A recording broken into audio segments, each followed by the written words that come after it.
नमस्कार। पॉलिटिक्स में आप सबों का स्वागत है। और आज हम पॉलिटिक्स में बात बांकीपुर उपचुनाव की करने जा रहे हैं। हालांकि पॉलिटिक्स पर चर्चा करने की स्थिति में नहीं है। तबीयत में सुधार हो रहा है, चीज़ें धीरे धीरे पटरी पर आ रही है, लेकिन थोड़ा अभी भी आवाज़ आपको देख ही रहा होगा कि आवाज़ की क्या स्थिति है। थोड़ा दिमाग और आवाज़ का संतुलन भी अभी ठीक से बैठा नहीं है। लेकिन खबर ही ऐसी आ गई कि हमें लगा कि नहीं, हम अपने दर्शकों को मिस नहीं होने देंगे। देखिए, प्रशांत किशोर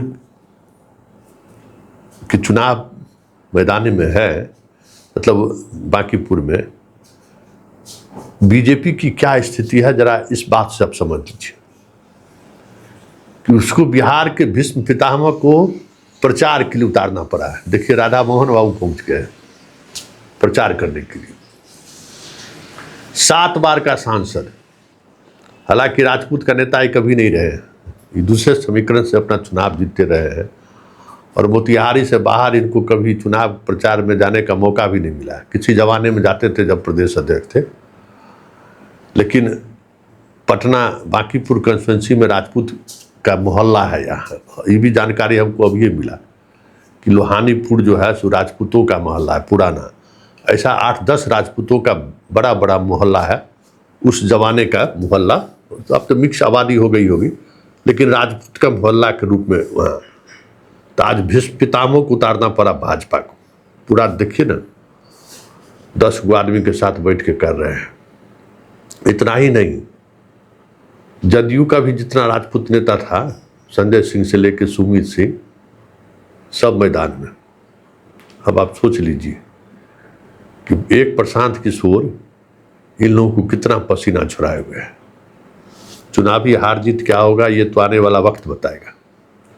40 स्टार प्रचारक, अभी पवन सिंह का आना बाकी है कुर्सी तोड़ के लिए। उसका भी कार्यक्रम लोहानीपुर में रखने का विचार हो रहा है। और जो है सो आंचल फैलाएगा, विक मांगेगा कि वोटवा दे दीजिए इसको भाई, हमारा पार्टी विधान परिषद बुलाया है। हालात ये है कि जितने राजपूत नेता को आज मैदान में उतारा गया, सबको उस इलाके का युवा तुर्क कह दिया कि नितिन नवीन जी को हम लोग वोट देते रहे हैं,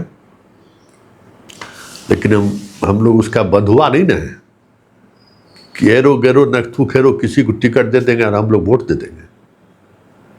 आइए कहिए जमीन पर उतरने के लिए, अगर इतना ही वोट चाहिए तो आइए, तो हम लोग तो सवाल जवाब बढ़िया से कर लेते हैं। और भीष्म पितामह, आपको आने की क्या जरूरत है?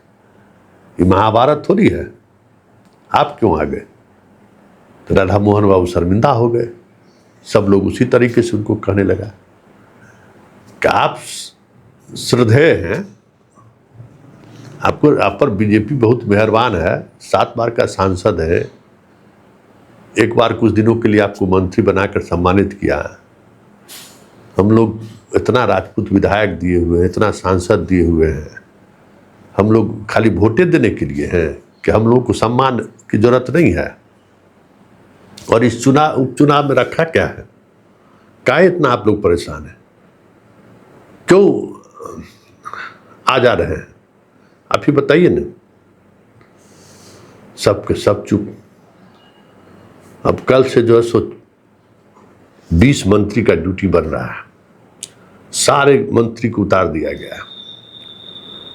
अभी तक बांकीपुर में कुशवाहा और कायस्थ, इसी दुगो का कॉम्बिनेशन दिख रहा है बीजेपी के साथ। बाकी तमाम जाति के लोग जो हैं बीजेपी से अभी दूरी बनाए हुए। जीत हार तो वक्त बताएगा, लेकिन अभी फिलहाल ये स्थिति है। इसलिए नितिन नवीन का फिर से आना, और पूरे मतलब एक वार्ड काउंसलर से 3 बार मिला है ये आदमी। अब सोच लीजिए, 3 बार। और संजय सरावगी को कहना पड़ा कि हमारी लड़ाई प्रशांत किशोर से नहीं है, हमारी लड़ाई जो है सो आरजेडी से। मुसलमान खुलकर प्रशांत किशोर के साथ आ गए।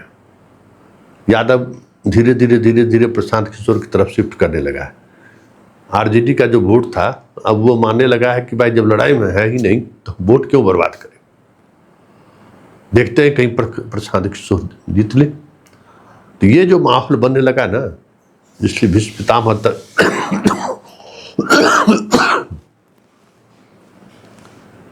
इसलिए भीष्म पितामह तक को उतरना पड़ गया।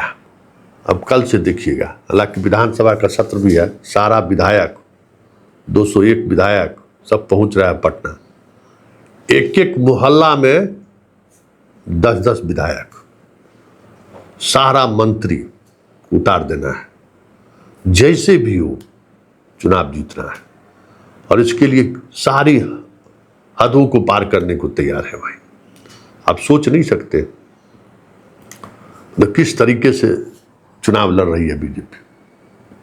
स्वाभाविक तौर पर अगर चुनाव हार गई बीजेपी, एक तो राष्ट्रीय अध्यक्ष का कंस्टिट्यूएंसी और उस कंस्टिट्यूएंसी में हार, दूसरी बात बांकीपुर जहां मतलब 30 बरस से ज़्यादा समय से बीजेपी चुनाव हारी ही नहीं है, और ऐसी सीट पर अगर बीजेपी चुनाव हार जाएगी तो समझ जाइए कि 2029 से पहले बहुत बड़ा झटका होगा।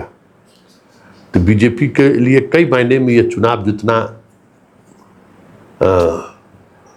जरूरी है, क्योंकि इस हार का मतलब है कि बिहार से बीजेपी के विदाई का वक्त आ गया। शहरी कंस्टिट्यूएंसी भी अगर आप नहीं जीत पा रहे हैं तब तो फिर बहुत मुश्किल है ना। इसलिए पूरा दाव लगाने की कोशिश हो रही है, हर कोई इस दाव में अपने अपने तरीके से जितने मोहरे हैं सबको मैदान पर उतार दिए।